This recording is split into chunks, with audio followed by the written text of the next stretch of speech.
Next, we're going to talk about the mixing section, or what I would call the mixer, but it's labeled mixing, so I'm going to say mixing. Now, granted, we did talk a little bit about the mixing section when we were dealing with the oscillators because they're sort of part and parcel.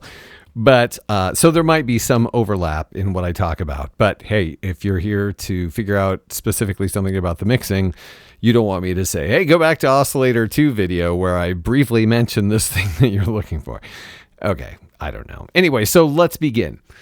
Okay, as you'll recall from the oscillator videos, these red switches allow you to select a square wave output or a sawtooth output from each of the oscillators, which is oscillator 1 and oscillator 2. Wow, that was a very awkward sentence, but I'm going to trust that you understand what I'm saying. So, and I also want to remind you that while we may choose, for example, this sawtooth wave from oscillator 1, if we are someone who says, hey, I also want the square wave, I want them both, we can do that because this is a modular synthesizer. We just take a cable and go out from the square wave and into one of these empty mixer ports and turn it up, and pow.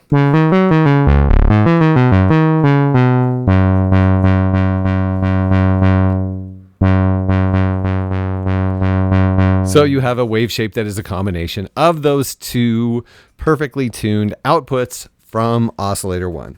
So that's the thing you can do. Of course, you can have multiple oscillators on at once. And as you'll recall from the oscillator 3 video, the mixer is where we would output the audio portion of oscillator 3 because it is not normaled into the mixer. So we get to make the choice of what waveform we want to have go into the mixer. And I've chosen triangle because, come on, triangle.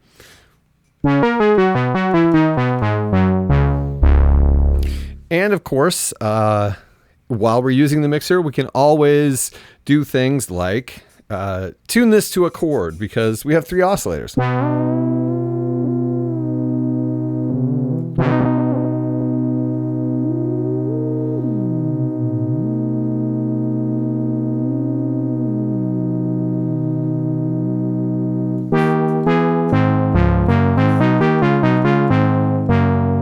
So if you have 3 independent CV sources, you can play this thing polyphonically. Just saying, you can totally do that. But yeah, if we're going to do that, we have the capability of playing all 3 of these oscillators as a chord. And you can also fill in the 3 empty slots with the 3 outputs from VCO3. That's the thing you can do. Or if you really want to, you can use an external source, another instrument coming into one of these inputs, or an outside sound effect, or the drums, or whatever. You can direct them into the mixer, keeping in mind that there may be, it depends. You need to have the right level to come into the mixer for it to be effectively audible. Anyway, you have all of those options, and those are awesome.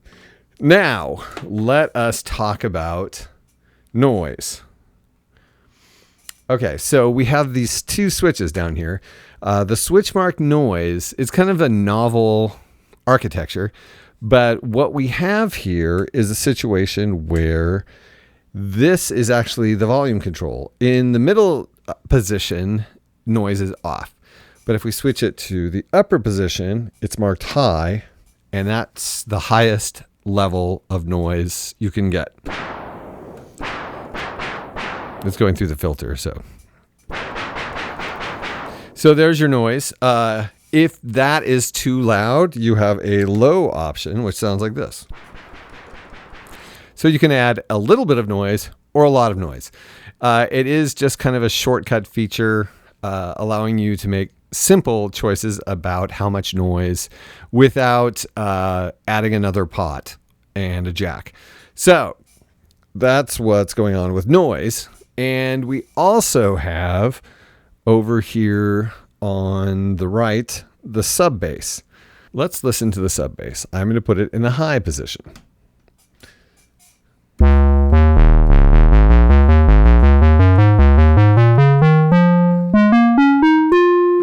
Now, before I say anything more about the sub bass, let's harken back to a conversation we had in either the Oscillator 1 or Oscillator 2 or 3. I can't remember which oscillator video it was, but I did say that the square wave output from these oscillators is kind of a brassy pulse widthy sort of sound, and it's super cool. But if you want the traditional hollow square wave output, there is an option for that. And so right now I'm just going to say that the sub bass switch is your option for a 50% duty cycle square wave.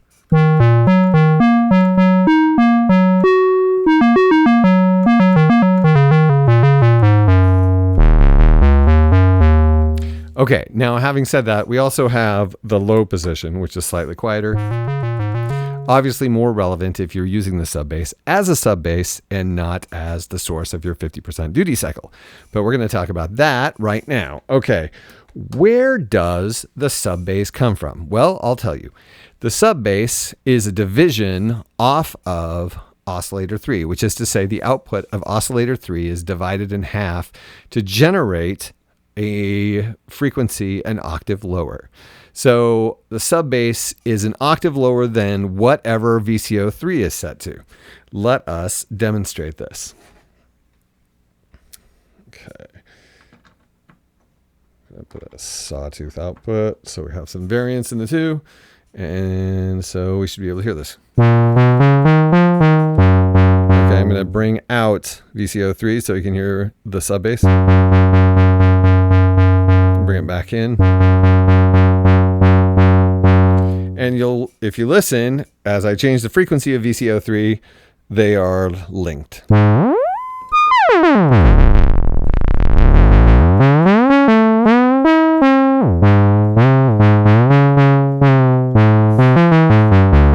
have no idea where that was, so I'm just going to put it there. It's probably out of tune. Someone with perfect pitch is complaining somewhere, I'm sure. Okay, let's take the sub bass out so you can just hear oscillator 3. Okay, so demonstrating that the sub bass comes off of oscillator 3 and is the same as oscillator 3, but an octave down with this square wave waveform. Now let's have a listen to it with the sub bass quieter on the low setting.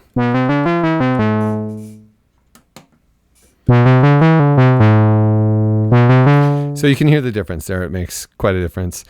And it's interesting because sometimes you don't have to settle, since the sub bass is tied to oscillator 3, you could theoretically not have oscillator 3's output connected at all and still use oscillator 3 as a square wave source by putting it up an octave from the other oscillators. Let's listen.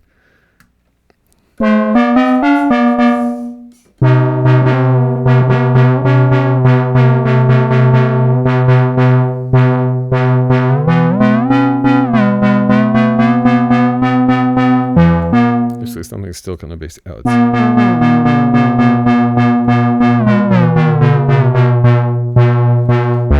okay, so right now the sub bass is tuned to the same octave as oscillator 1 and oscillator 2. Actually, there. One of these oscillators is, yeah. Anyway, the point of the matter is, let's just tune it right.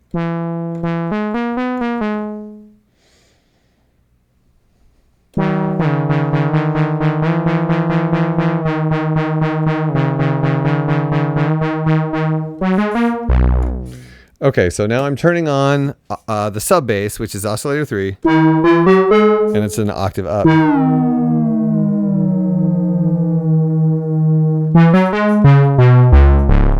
So now anything I do to oscillator 3 is going to, pitch-wise, affect this sub bass, but since the sub bass is in the same octave as the rest of the oscillators, you don't hear the difference.